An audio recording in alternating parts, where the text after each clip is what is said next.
If you are interested in participating in clinical trial or have questions about clinical trials, talk to our cancer team. The goal is to get patients onto the treatment part of the clinical trial as soon as possible.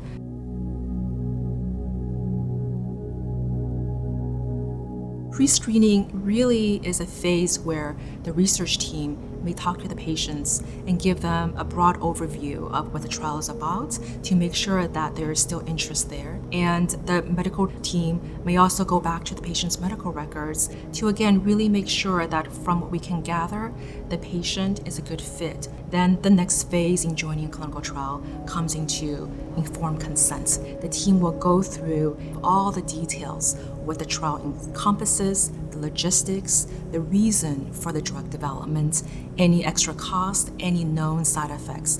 It is also a really great opportunity for the patients to ask any questions that they may have to the research team about some of the unforeseeable events that may come up during participating in clinical trial. Once that discussion has been had and the patient decides to participate, then the consent form is signed. Then the patient will proceed to the screening portion of the clinical trial process. And that is the initial phase before treatment begins, where the research team may conduct up-to-date medical evaluations by forms of blood testings, CT scans, maybe potentially even biopsies, and a complete and up-to-date medical history interview and a physical exam.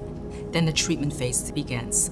Patients can continue to receive treatments until either cancer progression or experiencing side effects that's not tolerable to them, or the patients may actually voluntarily decide to withdraw.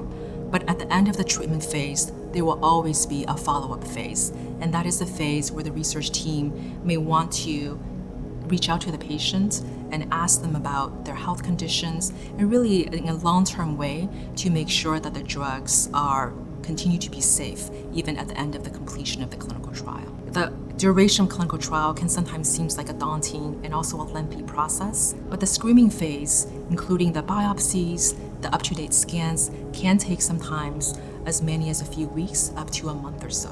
All of those interventions are really done to make sure that we have the most up-to-date health information about the patient and to make the trial as safe as possible for the patient.